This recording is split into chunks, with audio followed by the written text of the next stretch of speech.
So I've been preaching for 20 years, and for 20 years, it is the thing that I do that causes me to have the worst anxiety in the world.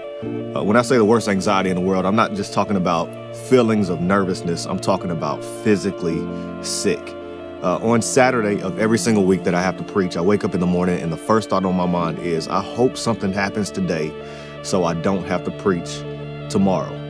And my thoughts just go out of control from that point forward.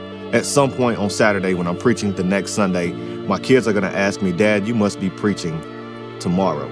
They say this because my mood is so depressed and my attitude is on edge that they can sense that I have to preach, because whenever I have to preach, my anxiety is so high that it is felt by my family. So what do? I just keep getting up and figuring it out.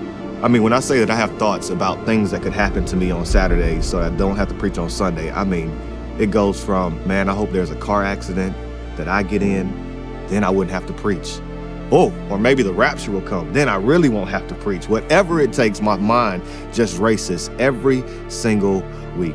At some point on Saturday night, I'm finally able to fall asleep, but by 1, 2 a.m., I'm up and wide awake, thinking about the day to come, thinking about what may happen if I stand up to preach. Are people going to throw tomatoes at me? Am I going to have somebody stand up and start cussing and yelling at me?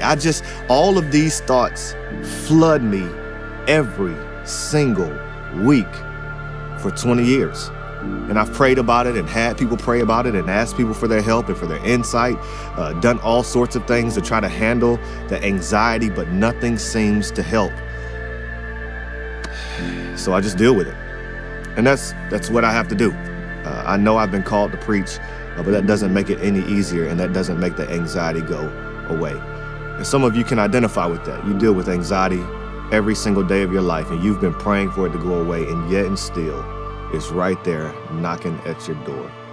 In your case, it may cause you to think, man, does God even love me? I want you to know, from my heart to yours, that you can have anxiety, and you're still loved by God. When anxiety comes knocking, I run to God. He doesn't take it away, but he holds it with me.